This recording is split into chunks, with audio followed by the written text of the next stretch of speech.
August 12th, Pledge of Allegiance.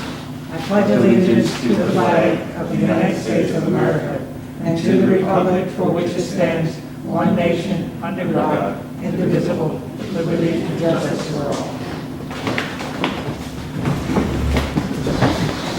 The planning board has some personnel business to discuss, so we're going to enter into executive session.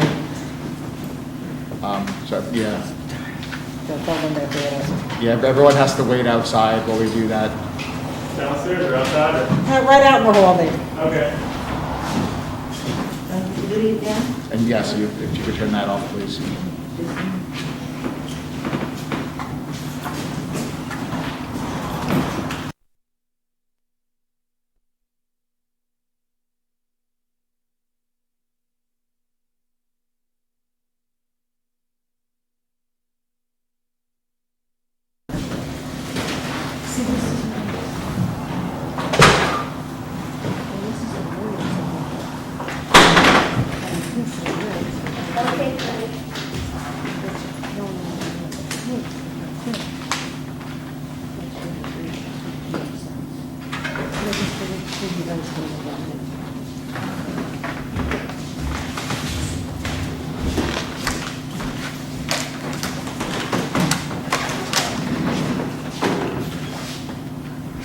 You ready? So, close the executive session and we're returning to the regular meeting. Ticket attendance. Yeah, just do attendance. We can do that. Smith? Here. Buck? Yes. Sam Spada? Here. John Horn? Here. Joanne Kelp? Here. And the other two.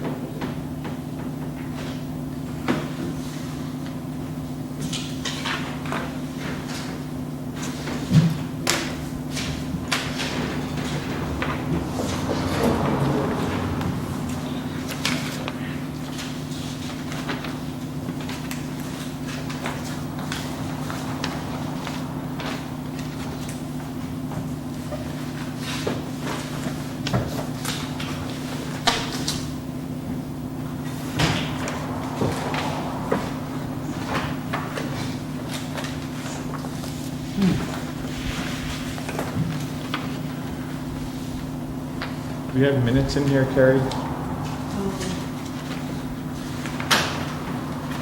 don't have it from the last one, so I didn't have time to put them up.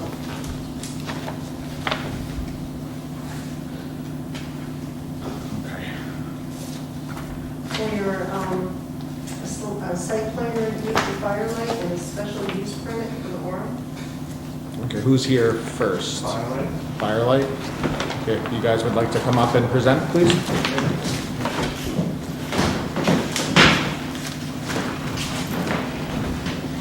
Hello. Good evening. My name is Bobby Frisch. I'm the CEO of Firelight Camps. We were here presenting to the planning board in April of last year, so it's been quite a while. Excited to be back, pick up the thread again. We've made a lot of progress since we first introduced the concept to you all, and are excited to pick it up again. Since April of 2019, we are under contract on the property, and we submitted our full application. So today we're going to go through the site plan in more detail. My colleague Matt Moss is here, is going to talk through the site plan, and also Alan Dumas, our consulting engineer from Vernier and Larios, is with us this evening as well. Our attorney, Mike Moriello, is not here this evening, but he's also helping to advise us on the project. Since it's been quite a while, I thought I'd just give you a quick refresher on the company and on the concept and what we're aiming to do here. So we've been in operation, my wife and I started the company in 2014 up in Ithaca, New York, Firelight Camps. And at the time, we were really trying to create a more comfortable way to get people outside to go camping. And it's really our mission to help people connect with nature.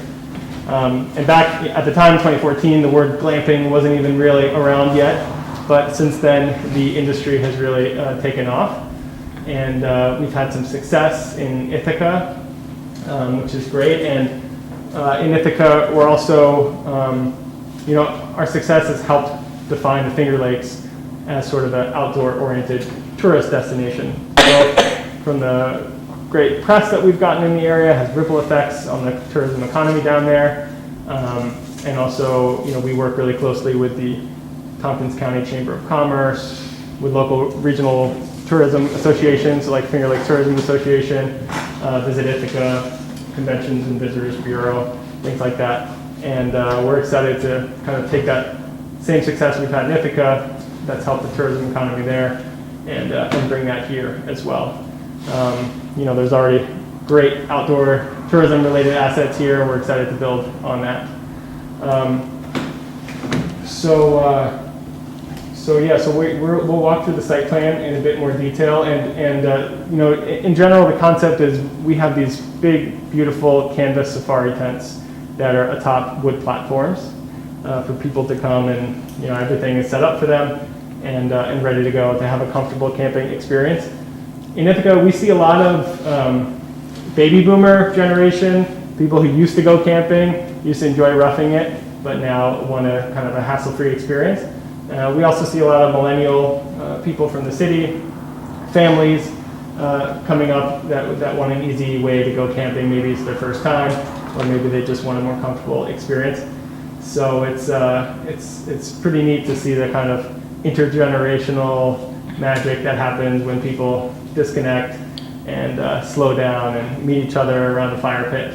And that's the kind of experience we're looking to create on what's now Uncle Pete's campground. So with that, I'll let Matt go into a bit more detail on what we plan to do on the property. Thank you. Hi, so I'm Matt Moss. I coordinate the development activities for the company, the new campground. And like Bobby said, we're contracted by Uncle Pete's Campground on Plank Road. Uncle Pete's is currently approved as a 80-site campground, and our intended use for the property is as an 80-site campground, each site containing one tent on a wood platform. I have a rendering here of what the tents will look like. All 80 are substantially similar. One may be a little bigger than the next, but it's really the same concept. It's a platform that's elevated above the ground. There's a shack-like bathroom structure on that platform that's private for this tent. And then on the platform is a canvas safari-style wall tent. So that's what this looks like. We can give you some of these. What Alan has on this first page, just for reference, these are the existing conditions on the site. There's not much on Uncle Pete's now. There's a structure at the entrance that's currently used as a store and some bathrooms. We're intending to use that structure for our facilities, for back of house, for engineering, but it's not going to be a space for the campers. Really, everything that we're going to do is going to take place on the island portion of Uncle Pete's. There's an existing network of roads and trails throughout that we are going to reuse as much as we can within our site plan. And there are some old kind of falling down chicken coops, a residential building, and a few other small buildings on the property that are going to be removed in our plan. Why don't we go to the site plan page? Excuse me, Alan, could you just move over a little this way? Yeah. No, it's fine, thank you very much. I would suggest we not spend too much time on the exact details of this plan. And the reason is that we're making some changes to it. We're going to be back here in 4 or 6 or 8 weeks, something like that, with an updated plan. So I think that the big picture here is going to stay correct, but there's a couple of things that are changing. One of the things that's changing is, in this version of the plan, we were going to have 2 bathhouses that we're going to be shared bathhouses for about a third of our tents. And we've, given the COVID environment that we're in, we've decided to change our business plan a little bit, and we're going to have all private bathrooms, so every tent will have a private bathroom. Another thing that's changed is we've gotten some guidance that for technical reasons, we're going to need to locate our leach fields for the entire property, kind of in this area of the property that's high and dry. And that's going to displace the tents that are here, and we're working now to just reconfigure the tents in the balance of the property to accommodate those units. It's still going to be 80 tents? Still 80 in total. 80 in total. I'll just say the significance of the blue area versus the white area is that the blue area is in the floodplain. And the white area is outside the floodplain. In fact, it's outside the 500 year. And I'm sorry, just go back to the tent count. How many people do they sleep? So they sleep, some of them will sleep 2 and some of them will sleep 4. So we'll have some that will have 2 queen size beds, and we'll have some that'll just have 1 king size bed. So they would sleep up to 4, I would say, but in some cases they'd be configured just to accommodate 2. Yeah, in Indico we have either a king or 2 queens. We do allow, an extra cot for young children. So I'd say either 2 to 5 is actually would be our max occupancy, and a double queen if there was a small child on a cot would be fine. Do you have the division of 2 and 4? So I'm looking for a total number of people. That's what I'm trying to get to. We can certainly submit a breakdown like that. I know in Ithaca that we average something like a little more than 2, like 2.3 or something like that, guess per tent on average over the course of the season. And we can definitely provide more. Now, you have 80 so-called campsites now, Correct. but it's like you're replacing a bicycle with a Mack truck.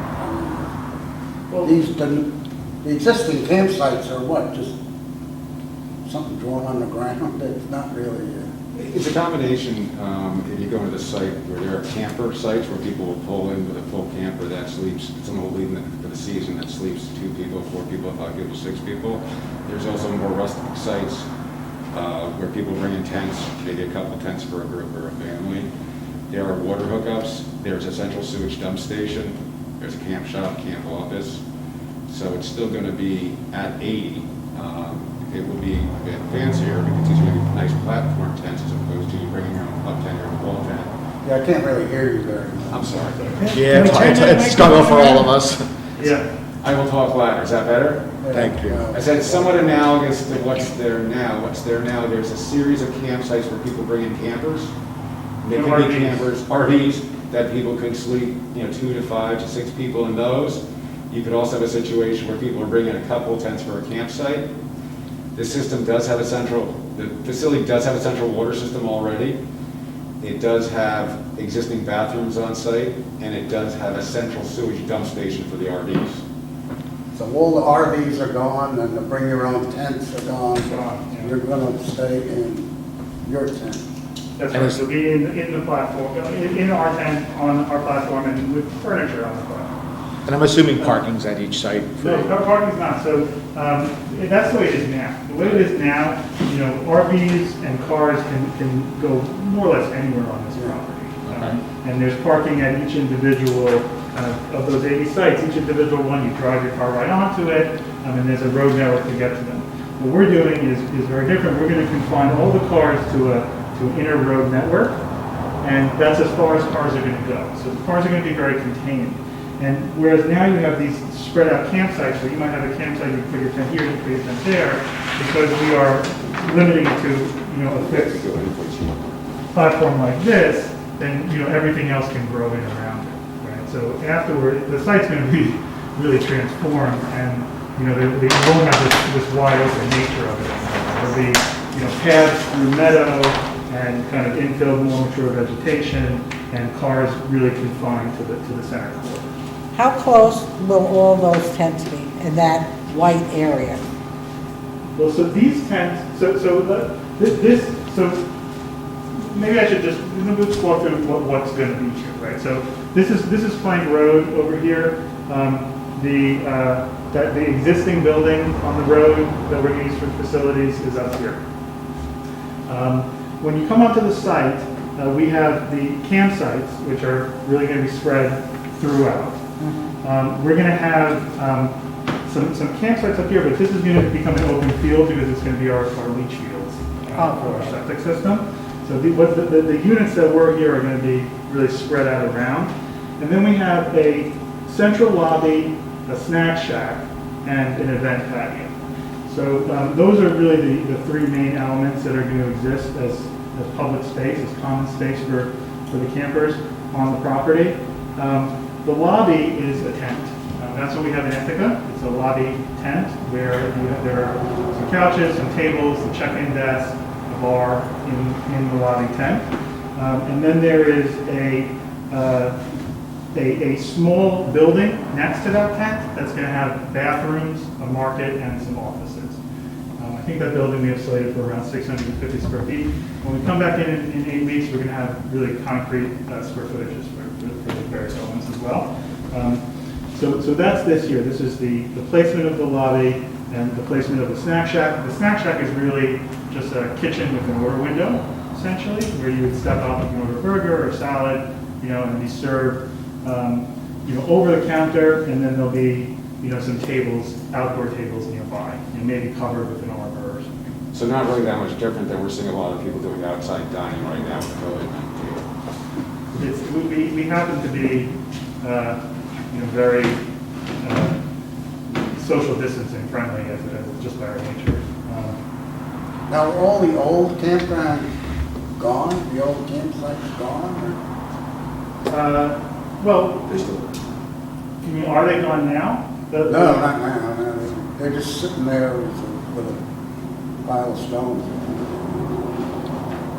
Right, So so people come now with their own tents and RVs and... Are you guys open now, I think is what he's asking. yes. I think that due to I the don't care about additional... now, I mean, when you do all this. So there will not be any drive-on RVs or people or outside campers for our business. Our business is really going to be confined to these units. Like Their this. cabins or else. So yeah, there'll be no RVs brought onto the property.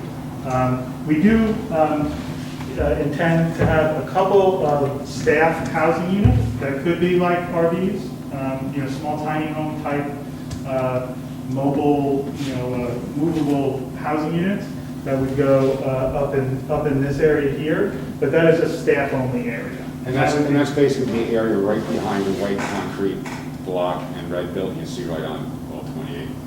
And I think we were planning for 5 of those. Yeah, something I think up to 5 of those units. That would be for seasonal staff. It's going to be fire season. Oh, and then for events, so we do a lot of yoga retreats. And similar kind of wellness-oriented gatherings, and then we do, some number of weddings, and to service that as they do now, they do events on property, and as Uncle Pete's, they have kind of festival and stuff. That's not what we do at all. And what we do is a much kind of harder use. But to service that, we're going to build a stone patio on which we can erect a tent. It's not a building; it would just be a tent. And a small kind of bathroom structure next to that would also service that. So before and after, how many people? Like today, what was a big day for Uncle Pete's? And what's going to be a big day for you? Uncle Pete's has been in business for like 60 plus years. Yeah. And over that time, I think their business has evolved a lot. I think lately, they aren't doing much. And in fact, this season, with COVID, I think they're doing very little. Yeah, but I mean, potentially, if Uncle Pete's, as it is now, fills up, how many people would have? I mean, if you look at the Pete's in a good year when they're fully occupied, it's going to be a similar number of people. We would have. I mean, each campsite can have, multiple tents on it. As they do now. And RVs, I think we, for our internal operation laws, limit the number of people per tent for our firelight operation. As it is currently, Uncle Pete's and for most standard campgrounds, you could pull in an RV with 8 of your family members, and if they were full on 80 sites with RVs full of 8 people each, or if 2 or 3 families took a site, I think at Uncle Pete's current full capacity would be more people than at our current full capacity. And if you look at the general layout, and as Matt mentioned that it's going to get tweaked a little bit, you'll generally see it's about 3/4 of an inch to an inch between units. That's going to be similar to what the revised concept drawing is going to be, and the scale on this is 1:8. So you kind of get a feeling looking at this, you're talking a good 50, 60 feet between units, from my unit to Matt's unit. Yeah. I thought all the units were gonna be in the one area. No, they're going to be in the blue area. So the blue area is going to contain the tents on platforms. So those are going to be elevated above the ground 3 to 5 feet.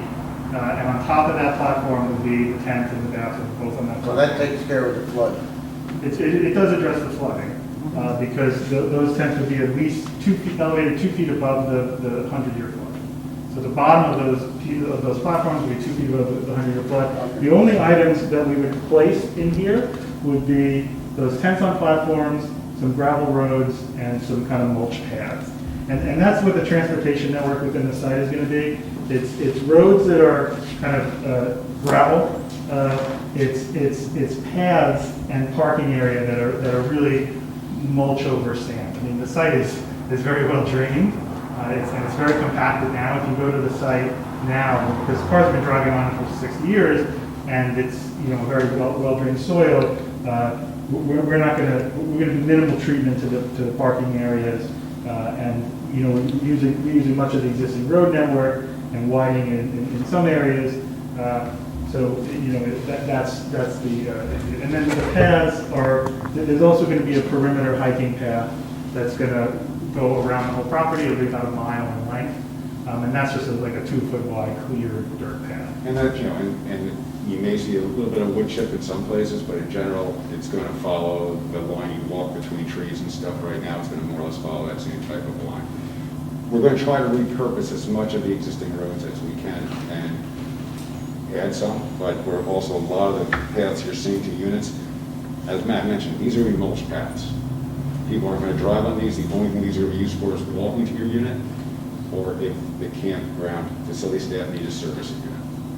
I mean, this is really one kind of wide cleared area, except for trees. But there's people who are driving between the trees and parking in the trees.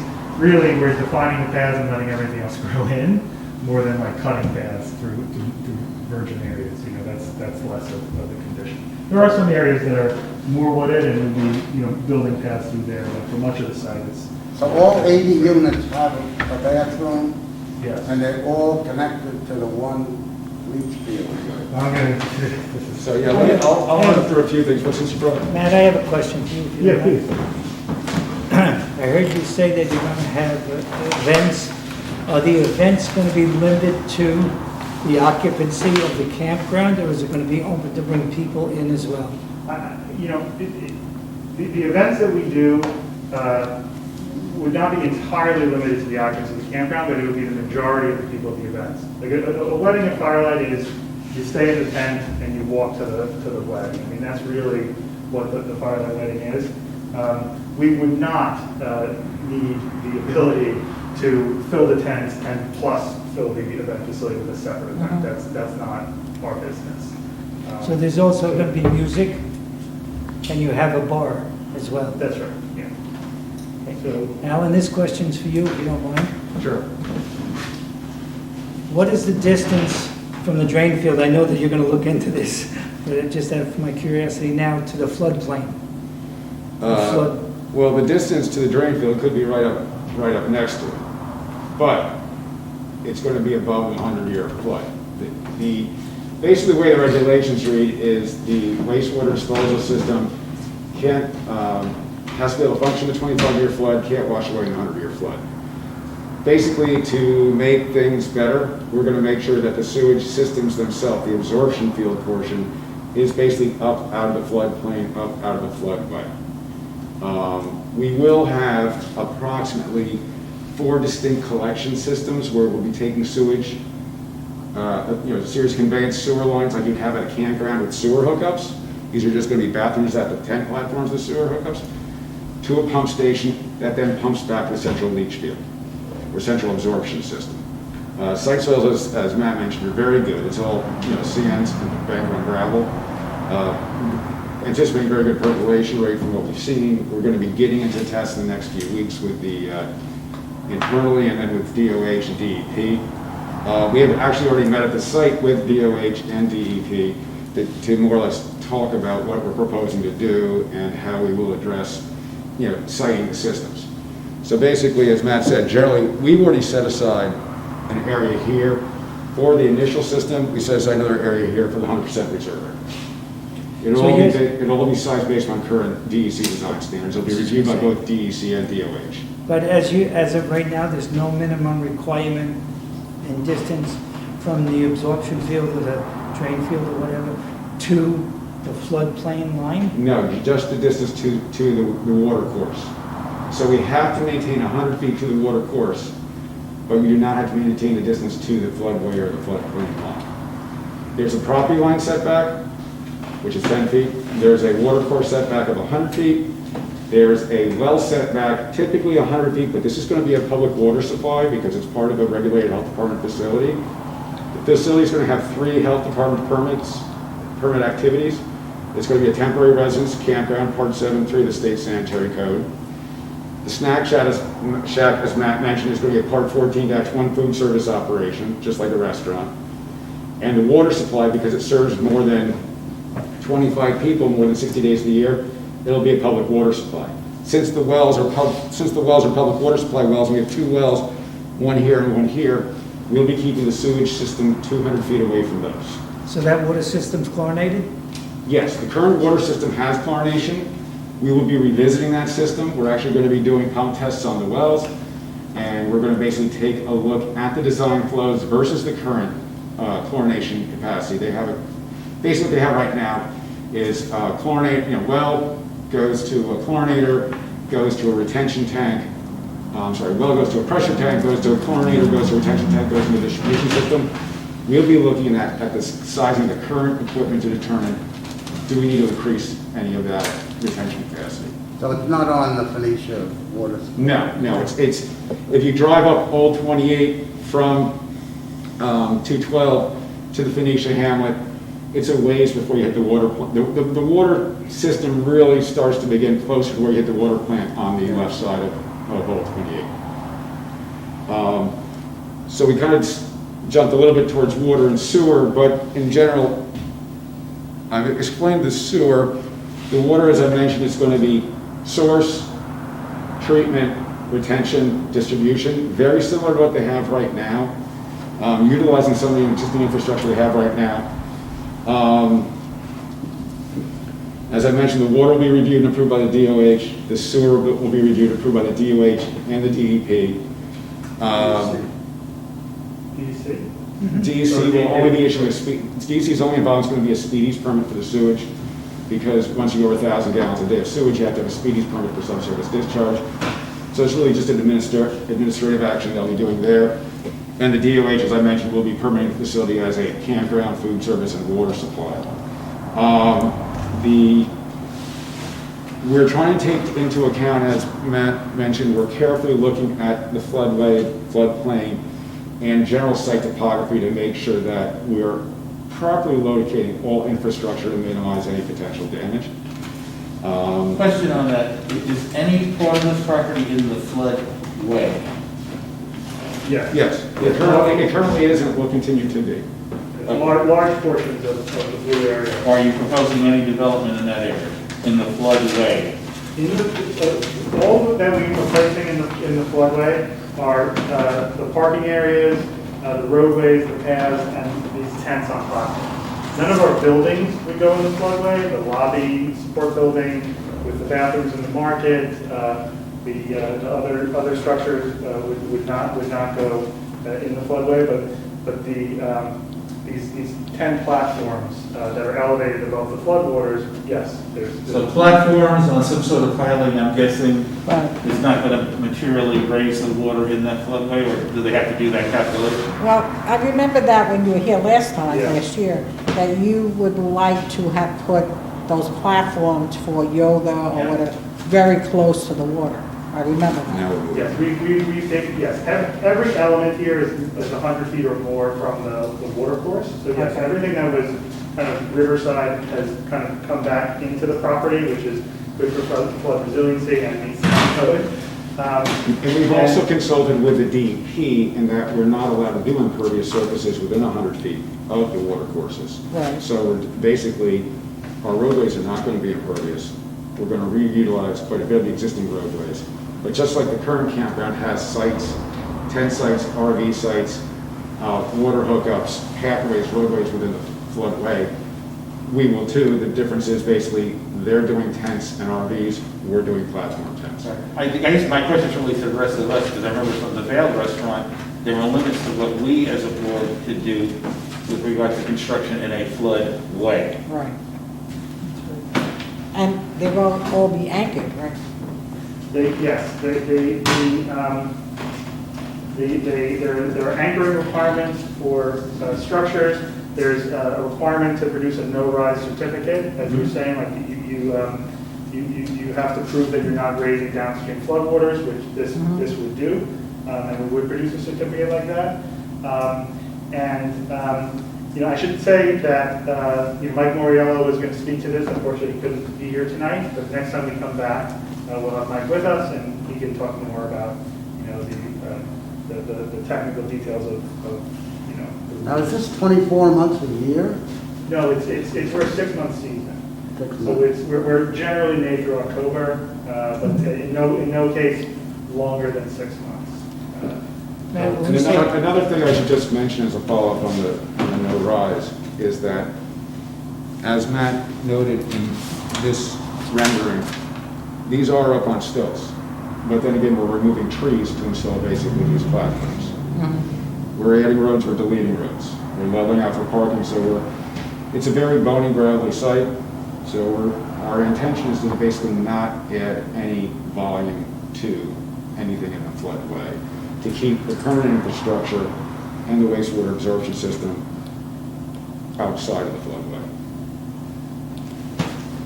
From what you said about how many people could stay in these tents, some are 4, some are 2, you don't know which one will be which, but, I mean, you have a possibility of having 300 people there one weekend. That's a possibility. I think that's in the ballpark, yeah.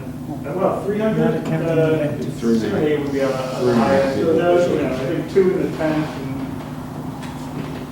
Because you have 4, you've got 4 people in some of the tents. Some of the tents, yeah. Just- I mean, are there the 4-person tents Yeah, are okay. less than the Yes. 2? It is, the Indica, like Matt mentioned, the average was 2.3, so it's maybe a little higher, it'll be something like 2.5, so I think a normal, high occupancy weekend will be closer to 200 people. To 200. 200 plus the Provided there's- staff, provided plus there's staff, no yeah. event, So, right? I mean, I think in that 250 range is a good guess. Now, we can certainly come back with a better estimate when we come here. Please do that. Yeah. And also let us know what the expectancy would be for the occupancy if there was an event there at the same time. Sure, yeah, max occupancy for the property. And we're currently evaluating the parking requirements, and we've been studying the town requirements on that. And basically, each site will be provided with a parking spot, a definite, allotted parking spot. Each staff will be allotted a parking spot. And if we were to have an event where, let's just say, some additional family members came from outside the campground, we're going to run a calculation on that and basically assume, 1 car for like 4 visitors for that. So we're going to make sure that if you have an event, we've got a few extra slots for that. Wedding is a good example of the type of event they're proposing. Yes. When we say bathrooms, lavatory, shower, and vanity, Yes. each I one. mean, I think in some tents, there may also be a tub. I'm sorry? Some tents may also feature a tub.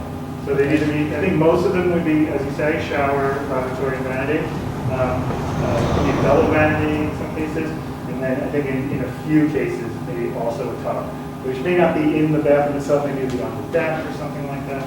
I have one more question and with the same thing. Matt, gas bottles, you're going to heat the hot water for these units? No, Electric? yeah, electric, for the test. Do they have fireplaces in them So no, there's no fire anywhere at the individual levels. What we do are communal fire pits near the lobby.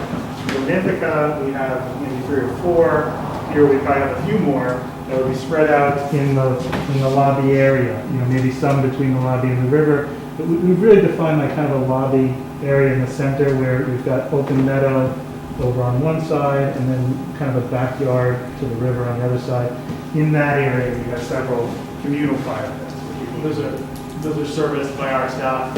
And there's no private fire pits at the tent sites themselves. What about heat in the tents? Heat in the tents? So we, I don't know. I mean, we have a couple solutions.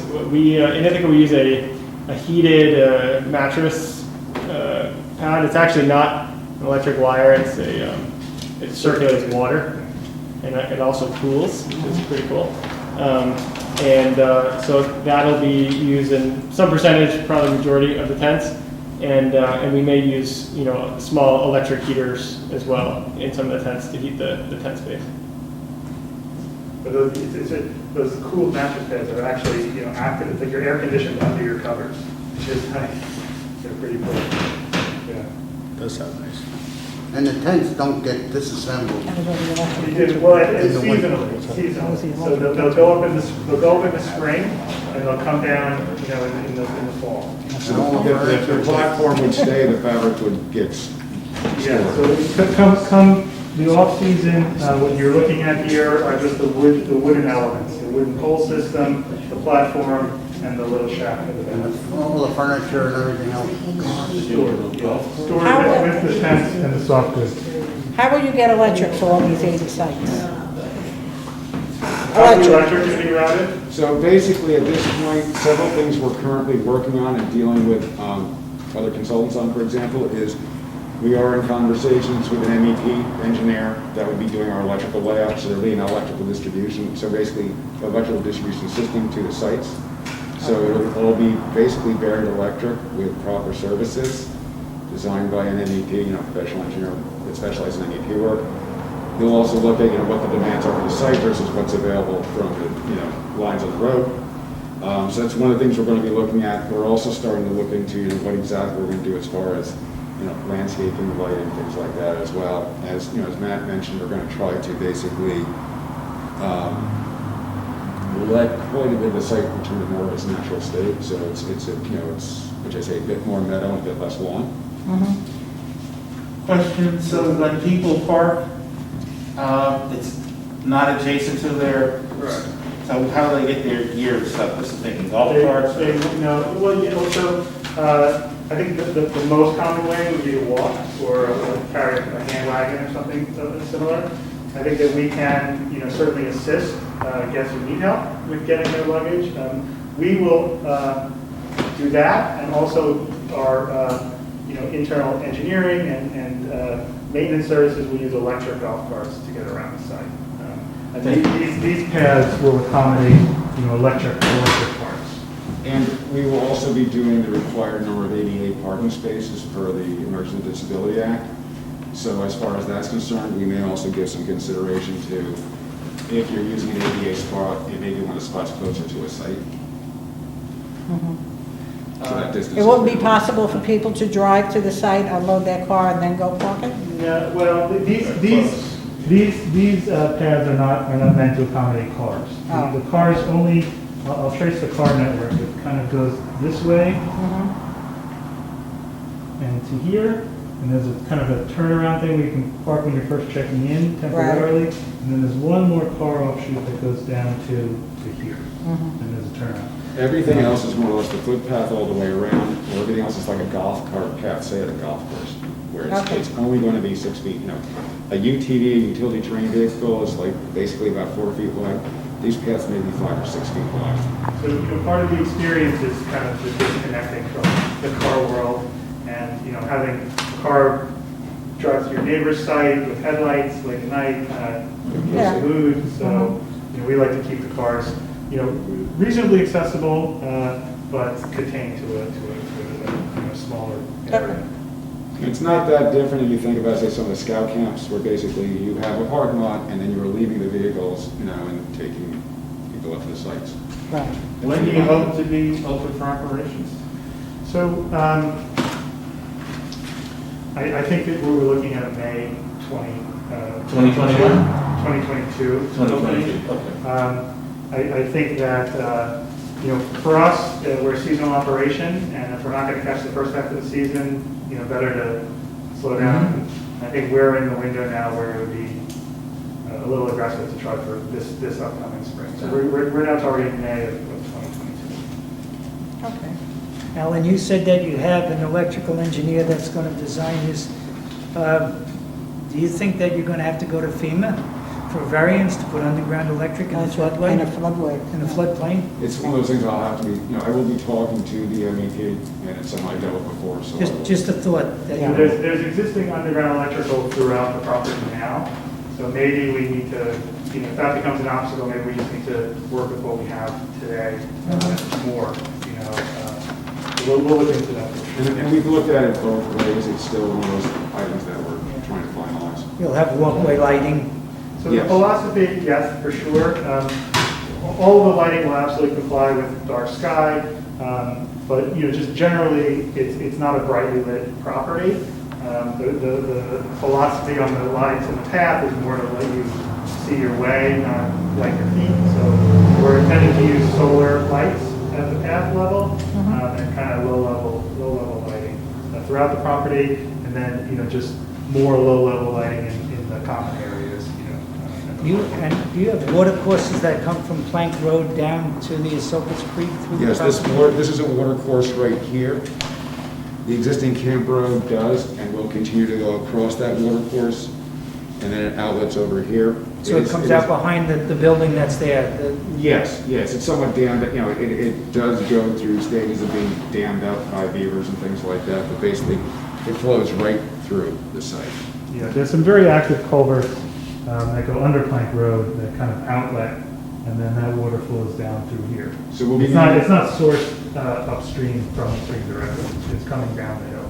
Right. We'll be maintaining the setbacks to that stream as well as the Esopus Creek. And then there's, like I said before, there's other setbacks which we're required to meet. A little louder. So, were there other questions about the plan or the program? I have a question. What's the total acreage of two parcels? The property totals 56.9 acres. So I calculated that the 80 tents, if you average 3 people, that would be an occupancy of 240 people. And if you did half of the sites at 4 and half of the sites at 2, it would still come to 240 occupancy. The other thing is, what about on-site food preparation? How does that get handled? On-site food preparation would basically be a service operation. So basically, you want to grab, grab for breakfast, you want to go grab a lunch, there's a snack shack on the site. The food's basically to go, you take it back to your unit and eat, or you could obviously eat it at a picnic table. Units are not going to have their own kitchens. I don't mean to speak for Matt, but Let me just clarify a little bit. Correct, the units will not have their own kitchens. Just to expand a little bit around that, there's a couple elements to, there's a couple elements to the food. One is the snack shack, where you'll receive a fully prepared meal. The second is the food that's in the market. So there's a small store in the in that support building for the lobby, and in that we'll sell snacks and some prepared items for food. And then also out of that market, we're going to sell some items for you to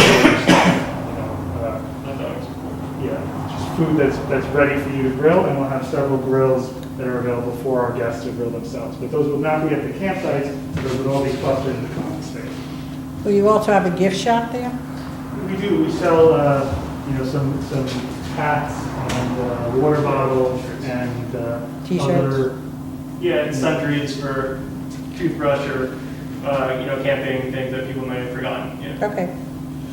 And the ability to be able to go to a, barbecue pit and do some of your own cooking, it's not really any different than we see at some of the state campgrounds, whether it's, Big Pond over in Hardenberg or Wilson, towards Woodstock or Golden Valley. So it's kind of analogous now, but they'll, to the being more common areas. So that resident, the food area will have a health department approval, not an Aggie market. No, it will be, the way the food licensing works is if it's more than 50% retail food service, it's a health department permit. If it's more than 50% basically grocery, it's agri markets. So the plan with the Snack Shack is that it's basically going to be a food service operation.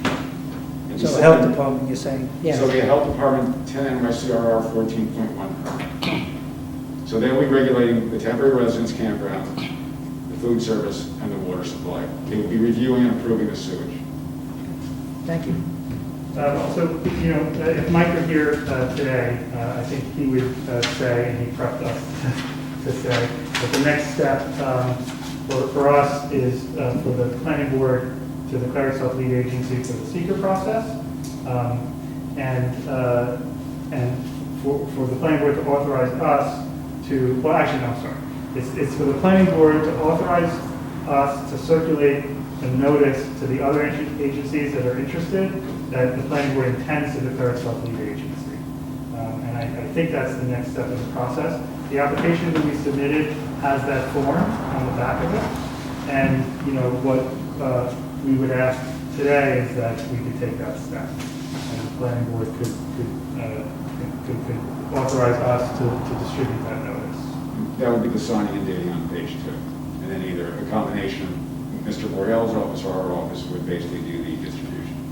My understanding being that notice starts a clock, where the other agencies, should some other agency out there decide that they want to be the agency, they have 30 days to get back to us. And we would like to start that clock, and then we can keep going with the process. So we actually have quite a few of these larger projects in front of us right now. And we're just a volunteer board, so we're trying to avoid taking on the lead agency role. Please speak up if I'm incorrect, anybody. Yes, because we don't really have the expertise that will be needed for your project.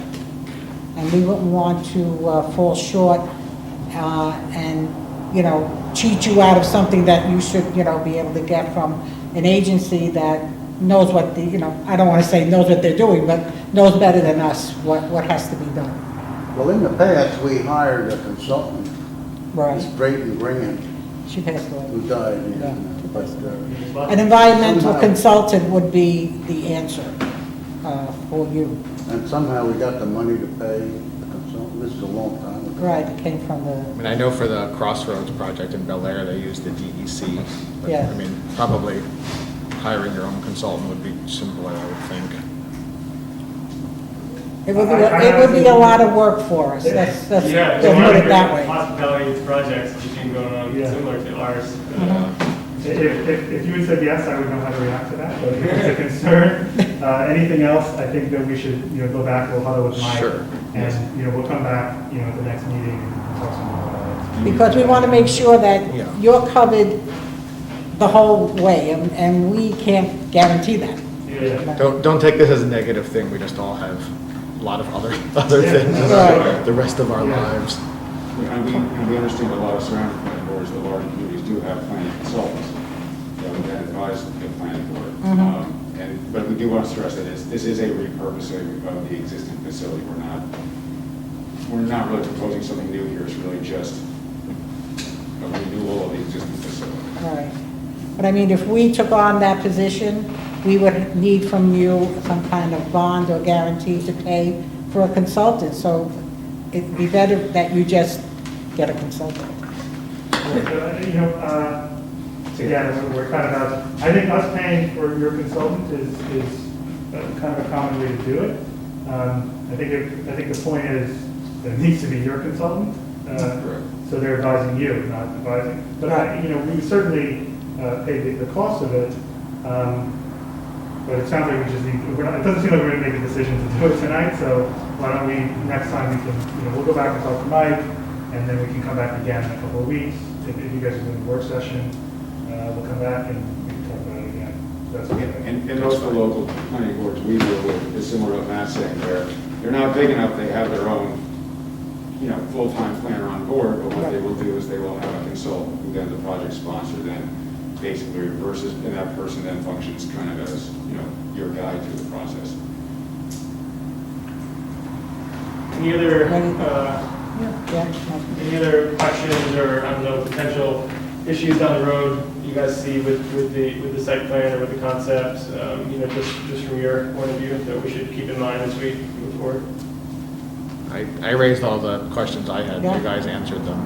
Great. Thank you very much for your time. Yeah, thank you. Alan's familiar with this. If you take the site plan checklist and go down the entire thing, answer it without any open ends, Right. Yeah. Because it's only going to be a problem at the planning board when there's a public hearing. People are going to ask the question. Have them protect yourself, covered, and just do your best. Yeah, we will. We absolutely will. All right. Well, thank you so much. Thank you very much. Thank you. Thank you, guys. Leave those for you. Okay. Thank you. I made this chart, and I was thinking, no big deal, they had 80 campsites, and now they have 80 campsites. No big deal, but it's a much more complicated Yeah. than just, You're in the floodway, Well, as you fill these things out, there's like so many things that, environmentally, you need expert, It's not entirely in the floodway there. no, but I mean, Restricting it development. has a lot of facets to Yeah. it. FEMA restricts development in the floodway. Yes. In the flood fringe, it's possible, Mhm. as long as you meet the requirements. And even things like decks are allowed in flood fringe. Yes, Okay. thank you. Great. Thank you so much. Thank you. Thank you. Yes, please.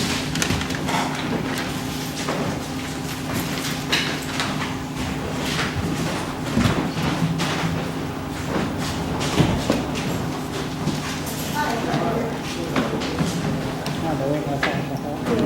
That was a rating?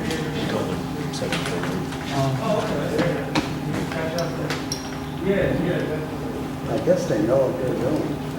Well, we had Drayton Grant that. They're trying to do it. Drayton Grant was for the Bel Air. These couple that are coming up are going to be treated. Yeah, she was, that's when she, yeah, that's true. I don't know what that I seem to remember from the Over by Rhinebeck, and there's a Drayton. With the veil thing? is. Yeah, she was a wonderful, she was a philanthropist and everything. Challenging. I thought the conclusion was that they needed to go to the ZBA if they're doing work in a floodway, that was beyond our authority. Maybe I'm misremembering. Yes, and you're right, Good call. variance, but first you have to get a variance. Yeah, the electric, we're gonna put it underground in a floodplain? And that's the no rise It's a floodway, right? Well, that's just one aspect of it, but Well, there's a lot a of- section of the floodplain that FEMA has, I mean, that that would talks shut, about that utilities, That was shut off. I would raise a topic real like that, yeah. you know? Something I mean, great. they don't really, I should didn't know they she have had taken underground one of the electric pots. That cool? These are On the one there, there's a big round, this is on the one, and I guess it's there. what the hell? Yeah, that's right. They were asking me how They say you should never do it on the floor. Yeah, they stick, kids get out of it, Not one- get out though, yeah. For an I actor. saw on the TV, the nurse, I know. sores on their face. They make everybody, yeah. So they actually does that. I still love going over there.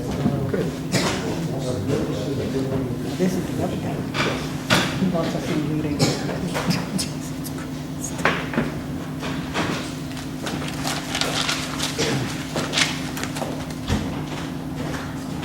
Hi, guys, sorry about the delay. It took a little longer to go through them. No problem. You can come up when you're ready. Thank you, good evening. I'm Matthew Rudicott, the planner for the project. I'm Matthew Rudicott, the planner for the project, good evening. And what we'd like to do tonight is, first, I guess, inquire whether or not the lead agency circulation package has gone out, which we had submitted to you after the last meeting. Does anyone know if that has gone out? We never received anything on that, but I'm glad you brought that up.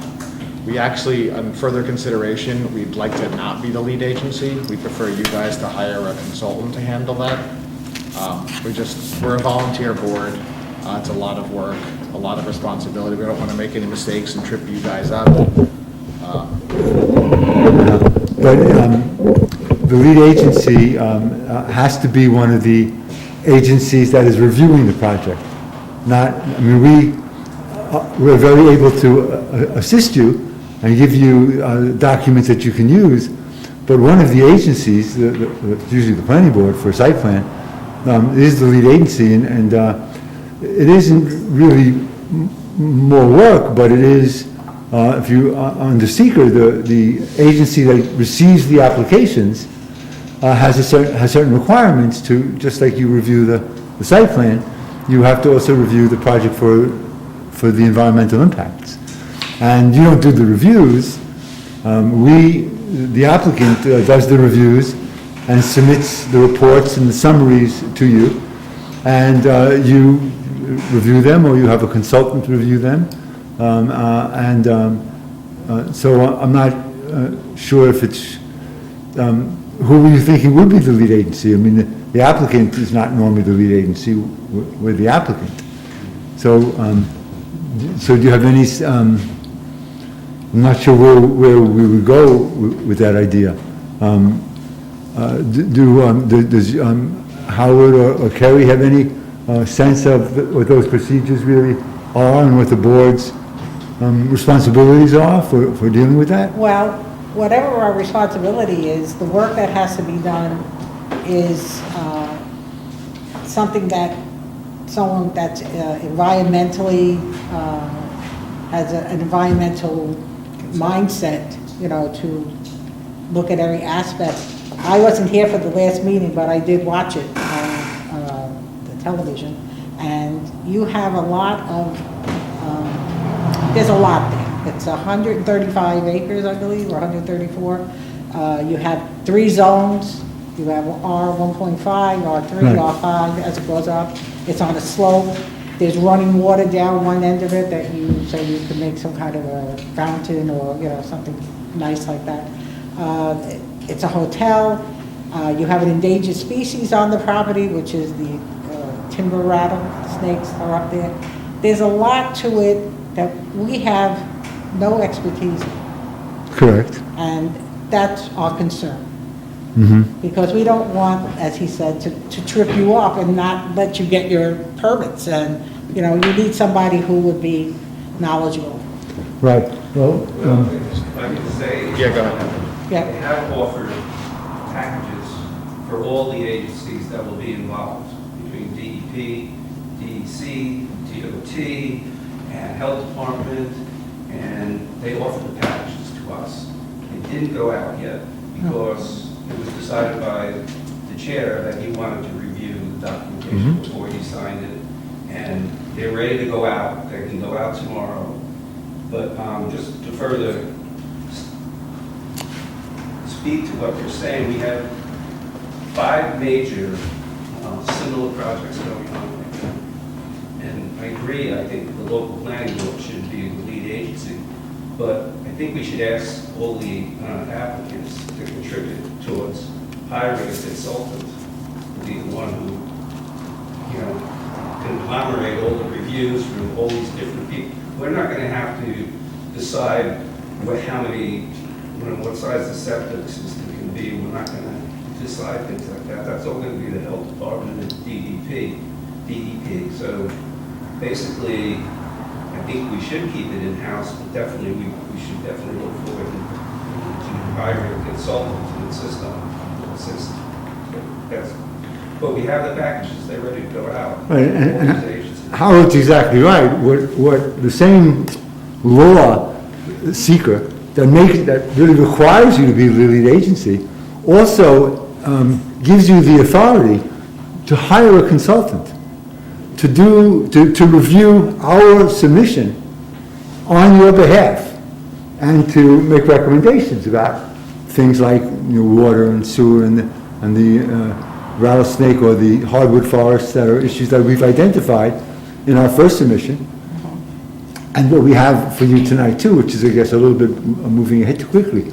But seeker does authorize you, all boards, to hire a consultant and have the cost of that consultant for the review of the project be funded by the applicant. So it's not at your cost, and I myself am, for example, a planning consultant, not offering myself to represent you on this, because obviously I'm representing the project, but I'm a consultant to various towns. I'm the consultant to the town of Woodstock, been a consultant to the town of Shandaken for many years, we're consultant to towns in Dutchess County. So that whole idea of representing a community, a board, is something I'm very, very familiar with, and the town sets up an escrow account where it receives a deposit from the applicant. We make a submission to you like the submission we made last month, which was the narrative in the EAF and our assessment of the fact that we thought you needed to be lead agency. And they would review that. They could write you however you want them to report to you. They would write you a memo, or they would come to the board and talk about it, and they would advise you on what the rights, they would advise you on for you to consider what the right steps are. So you have the authority to do that. Has the board worked with planning or environmental, or an engineer? It could also be an engineer. And there are local engineers who represent planning boards all the time. So has the board worked with the planning, an environmental or a planning consultant or an engineering consultant in the past? Well, we certainly have the resort up in High Mount. The DEC did a resort. Yeah. Yeah. DEC was lead on that, though. Right, that's right, because there was a Yeah. dispute on that. Yeah. This isn't something that's come up in my time on the board. Right, right. No, and also there's, the other thing, of course, is that it's work, of course, always to learn about all these things, but there is assistance from the various state agencies, from the Department of State has an Office of Local Government Services, and they're very helpful. But in terms of a project that's before you and that is looking to sort of move forward, and we understand that you're very cooperative in understanding, how we'd like to move ahead, but that idea of hiring your own consultant is really I the, have to change the tape if you can. Okay. Sure, go ahead. Now, we You know, it's have been an a long attorney. meeting.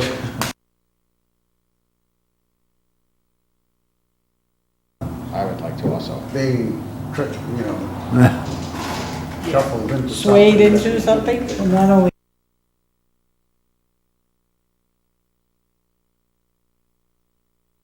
Get money to hire a consultant.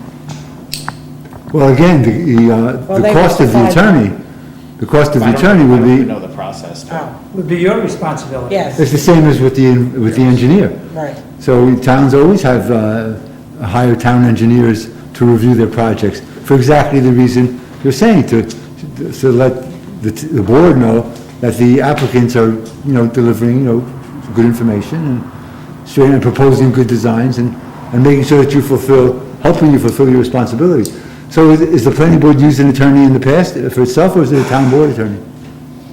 We have a town attorney, we have an attorney that takes care of the zoning and the planning. Yeah, so that attorney would certainly be available to discuss the seeker issues.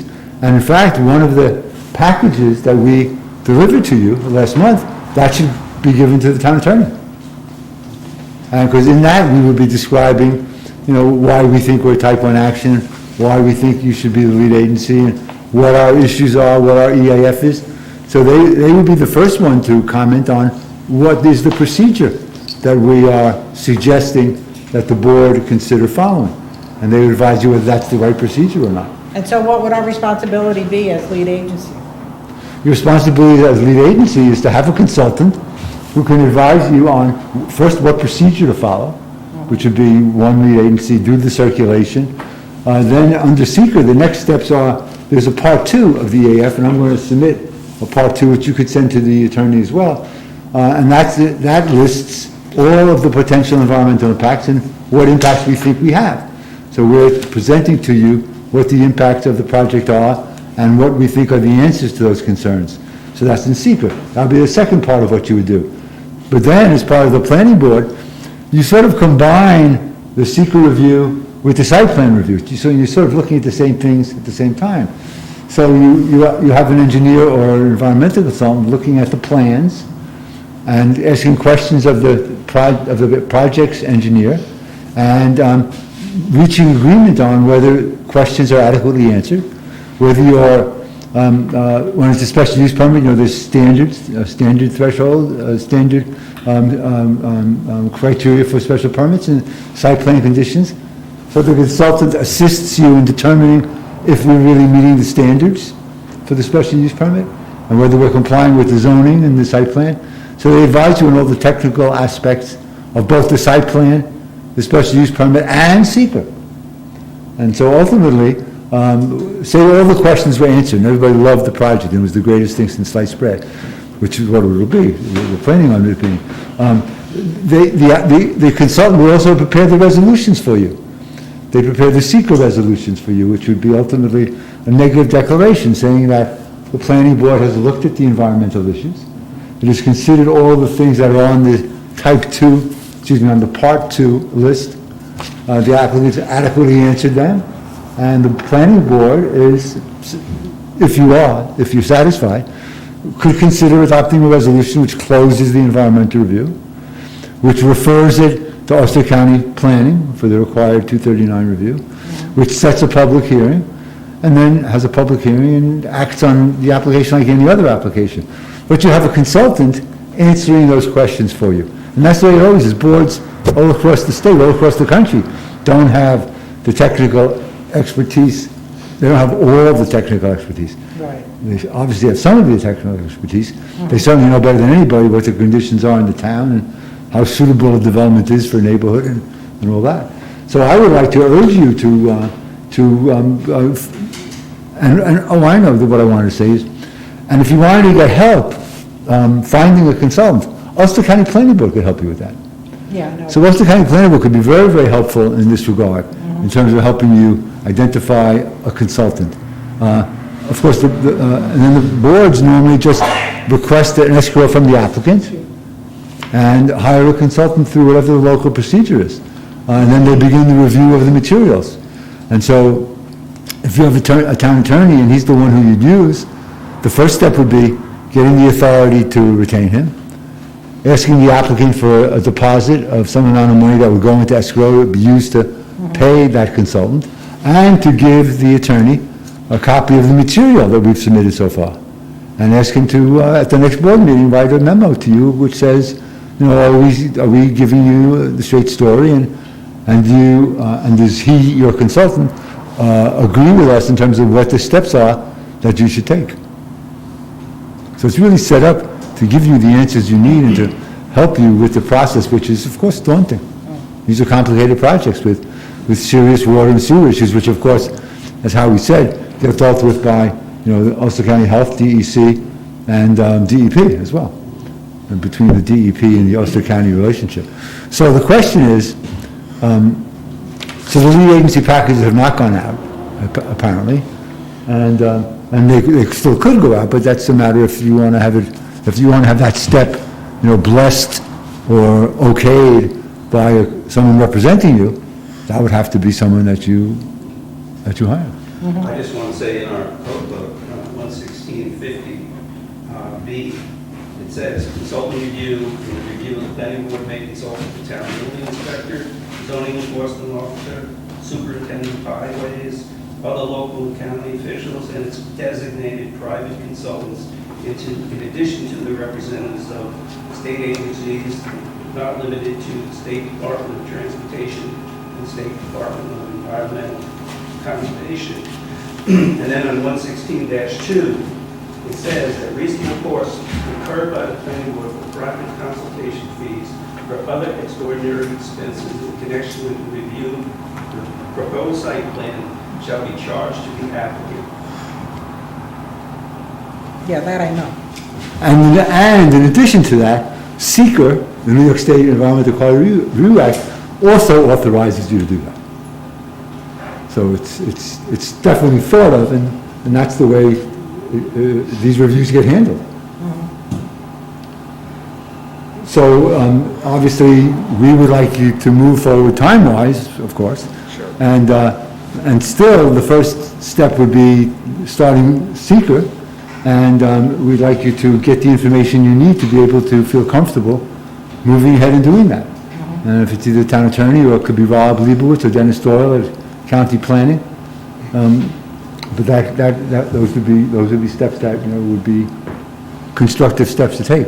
So, Luke, do you have anything that you Discuss this with want the to add to that in terms of supervisor, your find out overall how they've thinking? done it in the past. Because I don't really think that the town attorney. I'll just add, to go on to We the just have to find out what the protocol is. to do Yes. something. explaining is, we do done this in other towns and, as a design, build contractor, we do look to the town to be the agency, but absolutely, every time it's relying on those professionals that you hire, that we pay for happily, to sort of act as your representative and really your, the person on your side doing the due diligence, reviewing the plans, and then right in the meeting, giving you their input and advice and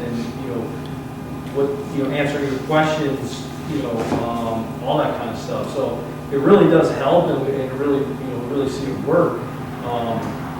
And again, as Matt said, the Ulster County Planning Board will help you find that consultant. And it sounds like that's, really what you need for, us and these other projects. And I think that's a great next step. And again, those retainer fees, you let us know, we write the check for the retainer fees, and same thing with the town attorney. And I think overall, as lead agency, it's you really saying that, this is our town, and we are the board that's going to make the final decision on this with the help of these consultants and everything else. And so you're really just taking the lead from standpointing everyone else. And then as Howard said, DEP, DEC, Ulster County Health Department, they're all still have to stamp and approve everything that we're doing and putting into the design. So those professionals, are designated to do their jobs and to approve our plans the same way they would if it didn't require a special use permit. So that's just to sort of summarize from the owner, design contractor perspective. So thank you. So it gives you the same expertise that the applicant has. And very often, towns will deal with a lawyer and an engineer, because many of the engineering firms have some kind of environmental and planning expertise. So to a town that, like this, in this kind of situation, a lawyer and an engineer could be the team that would advise you on this, and of course it's at no cost to the taxpayers because of this provision. What we would like, in light of that, what would be appropriate would be maybe for the board to consider, adopting a resolution tonight that isn't addressing the secret review, because apparently you want, which is your right, input before you take a seeker action. But you could make a resolution that states the board's desire to retain a consultant for this review, and to retain a lawyer and an engineer and whatever, and adopt that resolution and send that to the town board if it needs to approve that. But, many planning boards, and I guess I don't know how that really works here, but to use seeker, or to use the section of the code that Howie just cited, it's already in the planning board's authority. So you could really, just here in this room, you could ask the applicant to give you a deposit for escrow, We can, yes. and you could adopt a We can hire resolution. our own And you could attorney. adopt a resolution to hire an engineer and the town attorney. And they could be reviewing the material we've already submitted in a matter of a few days or a week or more. So that's what we would request. We would request that the board, take an action that it wants to hire an attorney and an engineer to assist in the review of the Plank Road project. And that would be a step forward in our opinion. Well, what do you guys think? Should we talk to the attorney first? Well, I think you should talk to Stanley first. Talk to Stanley first, see what the Yeah. protocol is, and then we'll go from Because there. he's used attorneys and engineers before, and he'll know who's familiar with it, who's handling it. Because I'm not sure that the town attorney that we have is an environmental attorney. Right, of course. So, But I'm sure the town has a relationship with somebody that could fill Yeah. this role. or we could find someone, Yeah. just by going to the Ellis County Planning Board. Right. And then you request the applicant to provide you with an escrow. And when you have that escrow, then you can have that representative be reviewing the materials we've already submitted and that we're going to submit tonight. So if that's how you're going to move forward, that's a perfectly appropriate way for you to Well, move I think forward. it's best that we speak about it and speak with Yes. the supervisor. Good, good. Now, we were coming here tonight, and we're obviously ahead of ourselves, because we were going to take a next step on the seeker, which, you know, we're going to make a submission, because that will help your consultants, when you get them, review where we are. But we were also going to have our engineer sort of review what we had been doing with regard to water, sewer, and stormwater. We started taking some tests and have sort of a plan laid out for how we're going to proceed with designing those systems. Do we still think that would be worthwhile for the board, or more importantly, would the board like that kind of information? Why don't we just hold off on this until it's only going to be redundant if we hire an engineer, he's going to have to go Good. through it again, it's going to cost you money. I agree. And more time. So let us get our ducks in order tomorrow, speak to the supervisor, find out who is used for an engineer and an attorney in the past, and we'll move forward from there. That's perfect, that's perfect. Now, I'm going to submit, primarily because it's something we've done that reflects where we are with the environmental review, but I want to submit this part 2 of the EAF. Last month, we submitted part 1 of the EAF, so this can be just something that board members could look at themselves if they want to, or can just be given to you, the consultants that you have when you have a consultant named, and he can review what we submitted last month and review this as well. Is there anything else that any of us want to say? Terry, I want to give you... Yeah, I would just request in the meantime, if you do come to a resolution in-house to, hire that engineer or attorney, that you just let us know right away we want for a retainer, that way we can get you quicker. We will. Yes. Yeah, we don't want to wait a month and then. We're just trying to do this the right way. That's fine. all. So we'll get that check like right out to you, so that you can keep it moving on your end. So, Great, thank you. thank you. That's the way it's supposed to work, and that's completely appropriate on your part. And hopefully we'll obviously work both together with those consultants. Very good, Howie, thank you. And thank you, good night. Thank you. Great, thank you. Thanks.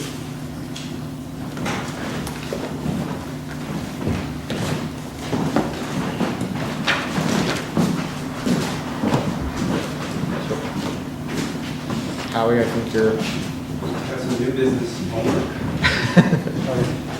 So this is what we've been talking about for months.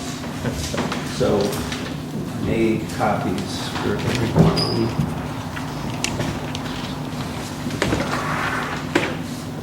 Approved.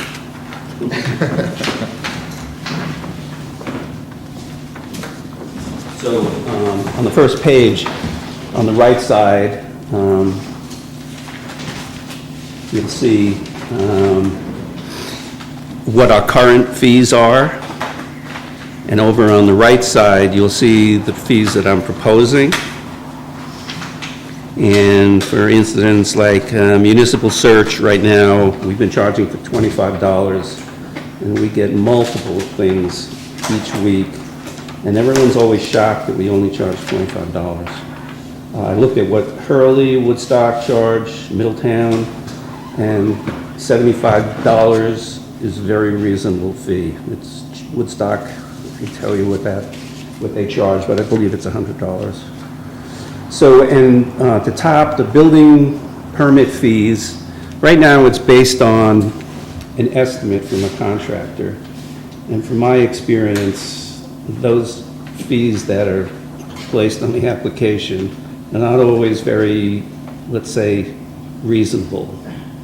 So I'm suggesting that we do what Woodstock and other communities do and go to a square foot price. So if someone comes in with a house, and again, you look on page 2, if someone came in now with a single family house and the estimated cost would be $250,000, which is a reasonable number, it could be higher, it could be lower. The new cost would be, at 50 cents a square foot, would be $1,000. Okay, under the old structure, the fee would be $800. So it reflects a reasonable cost. I think it was mentioned at the board meeting a couple of weeks ago, a couple of months ago, that the fees haven't been changed in 20 years. So if you want to go down the list, I think you'll see that all the increases are very reasonable. Floodplain permit's going to go from $100 to $125. Special use permit from $100 to $150. Lot line adjustment from $50 to $100. Certificate of occupancy from $25 to $50. And certificate of compliance from $15 to $25. Fire inspections now cost $25. I wouldn't suggest any increase in that. I would even consider making fire inspections free. I don't know if you just want to look down the list, and I think you'll see the alternate heating appliance, which would be a wood stove, $65 now, $100 if this is adopted by the town board. The town board will ultimately have to approve this. So things like decks, I'm suggesting like, under the old permit, it was, a voluntary fee that the applicant would say, well, it's going to cost this much money. So I'm proposing a 30 cents a square foot, I think it figured, for decks. And that would be just, no, I'm sorry, 40 cents. And that would be just a simple deck, no railings, no staircases. All of that would add to the cost of the permit. So if anybody has any questions. No, I think it's quite reasonable. I think it's fine, yeah. Okay. So maybe the planning board could make a recommendation to the town board to approve this? To adopt it, yeah. Yeah, okay. Thank you. Somebody want to make a motion? So moved. Second? I'll second. We appreciate the roll call vote, I guess.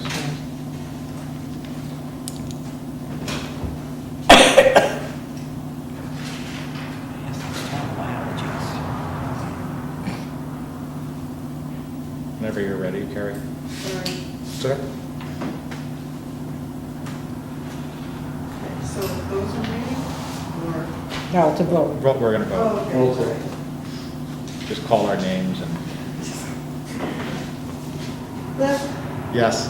Art, Yes. Sam, Aye. John, Yes. and Joanne. Yes. I should have said C.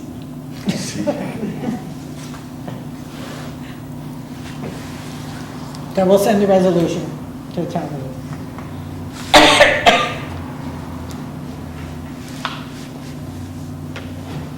I had one question for Howard, though.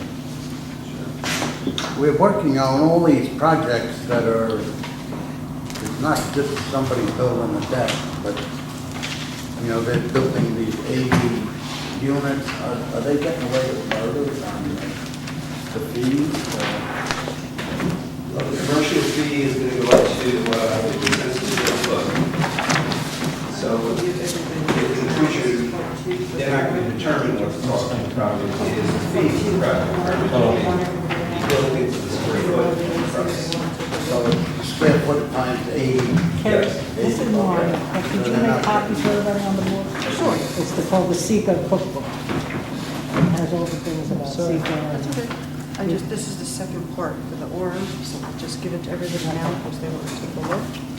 Joanne, can you pass it? Sure. Howie, our other towns, I don't know if you know, our other towns picking up lead agency like this? I mean, we have 3 in a row. Yes, I think the local planning board should really be the ultimate end. And then all that information that comes to these people will be reviewed by our consultant, our engineer, our attorney, and I think that's important to keep, what operations like this under local control. It's a gift to us. Or give it away to an agency that comes from Albany or comes from Poughkeepsie. Right. Something like that. So I think it's, it might be a little bit more work, but ultimately, at the end of the day, we you know, they're gonna do all this work, it'll be an education for all of us. Right. I mean, he offered to put all the packets together that have to go. I out. remember, because I've been on this planning board so long, I remember having a consultant that we hired. It wasn't across the crossroads, it was for something else. And I remember we hired, and I could picture the man, he was sitting right there. And he did all the, he was the attorney, and he did all the looking into everything. He was an environmental attorney. And Drayton Granto, I think, was from the Bel Air project. I forget it was. I don't He know. wasn't here, I mean, I've never met the guy. Drayton Granto was a woman. Woman. No, she passed away already. Sorry, do you want these now? No, just, make sure I get my copy back. Okay, sure. But I remember being some project that we had to hire consultants for. Yeah, well, you have the ability to do that on any project. Yes, I mean, the planning board has that right to hire an attorney, to hire consultants, and the applicant puts the money in escrow and just tell them what you need. Most of the things that have gone on in this town have been very small scale compared to what. Right, Yeah. right. So, this is all new to us, so we're not like Chase- jumping into it. We hired Chasen, right? Chasen. Chazen, yeah, Chazen. That was for the, that was, C-H-A-Z-E-N. yeah, that was for Bel Air, wasn't it? Yeah, Chazen, She's a company? yeah, They do a Yeah. lot of this. yeah. Yeah, that's the last person. But it was, I mean, it was a whole process to, there was interviews and. Who was the attorney for the town? We have a few Oh, we have a few. attorneys, yes, depending on what. We need it. I usually leave that up to Rob, tell me which one. I have, his name I can't remember right now, but I deal with for zoning board issues. Mhm. And then I believe we also have an engineering firm that we use already. That's out of Saucony's. Oh, yeah. We've used in the past. All right, well, we'll find out. That's all we can do. Because the other person, the one before, The same thing with Firelight. the Firelight, they're Yeah. asking the same thing. They look totally disappointed. I told them we don't want to do this. It's all new to me. What's I that? say it's all new to me. Yeah. All right, well, we want to do it right, so we know what we have to do next. And Right. I'll make some phone calls tomorrow, Uh-huh. and I'll let you guys know what comes of it. Okay, good. And we'll be back in 2 weeks probably, right? for- We'll be back in 2 weeks for a workshop, yep. Anybody else? Anything else? Question, are you guys, what are we gonna do about Vivian? Do I have to get a hold of her? Do I have to do anything on Vivian, or? He'll let you know. Oh, You're gonna let me know on that? Okay, I just Yeah, figured I'd that's ask. fine. And then one other question I have, while we're all here, how do everybody wanna work it for, our meetings, like for plan board workshop? Does everybody want me to reach out to the board members to find out and let them know what's gonna be on the agenda, and if everybody's gonna make it that evening? Or if a board member can't make it? It's our responsibility to call you. Yeah. You don't have to call us. That's. Right, it's not, your job to call us. But what I do request is that we get an agenda in advance, because Right. sometimes if we have a public hearing, I just want to make sure I show up on time. It's the agenda, I mean, it's nice to have the minutes in advance, so we don't have to read, otherwise we have to read them here with everyone watching. Right, okay. Years ago, they used to, the planning board secretary, yours, Gloria, she used to send everything out 10 days before the meeting. Well, I don't even get Yeah. a lot of the stuff to begin with. Right. You can ask Howie, I mean, it's, You get it last minute? Yeah. yeah, if I even get. But I don't, as long as, but I mean, even a day or two, I mean, 10 days would be great, but, Yeah. just not, Not the day. it's better, it's best if it's not the day. Yeah, like the end of the day on a Monday, that's fine. Right. Yeah, it's like 3-4 pages usually, it's, It used to be an application had to be in 10 days before the planning board planning board meeting. And if somebody came to you the day before or 2 days before the planning board meeting with an application, the planning board would not see that No, person. because you don't have enough We time. No. still enforce that. We require Yeah. everybody to print everything 10 days before. Oh, that's good. thank The you. awkward part about it is knowing exactly if the meeting's gonna happen, because I get emails, is the meeting gonna happen next Wednesday night? Right. I said, well, we're waiting, and then today we didn't know until 2 o'clock that we're gonna have a party. Yeah, if you don't hear, I mean, I know it's weird times right now, but I think we're kind of somewhat, we're having meetings again. I mean, if you don't hear from me, I'm coming. Because, down in Kingston, because of my company, we have a lot of projects going on down there. They're not even doing this. Everything is virtual, everything. So that's what I We're was like the asked only as planning board well. in New York meeting Yeah. in person. I was asked that as well, how come we're not doing that? Well, it's an difficult. excellent question. And it's difficult And to I was like, do. well, you know, and they're like, yeah, well, I know your town, and I know, like, you know, they're not up to speed on it, and I was like, oh, okay. And that ended that conversation. Well, they have one, we just had one today. We went in our conference room, we were on Zoom with people from the Kingston Board and the Common Council, and, you know, everybody was on it was all on the screen. So, And the other, maybe that's not something to ask, but the other board member that hasn't been here in a while, don't ask. Okay. I just don't know if I You're should. getting good. I just don't know whether I should call or not anymore, so, No, no, okay, no. okay. Okay. Is that it? make a motion to adjourn? I make a please? motion to adjourn. All in favor? Aye.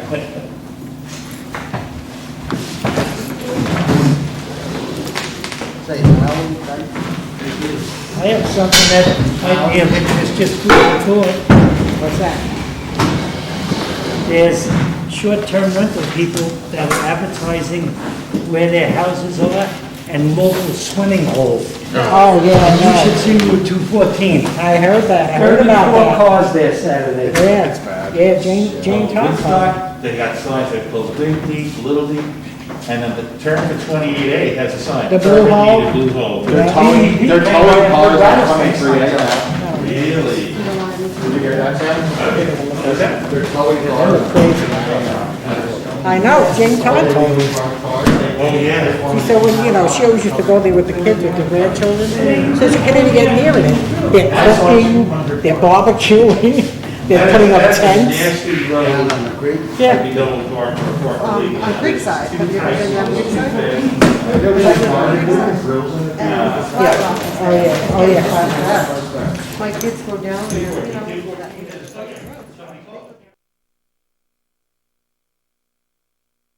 Good night, Alan. Thank you, Alan. Hey, can I ask you a question?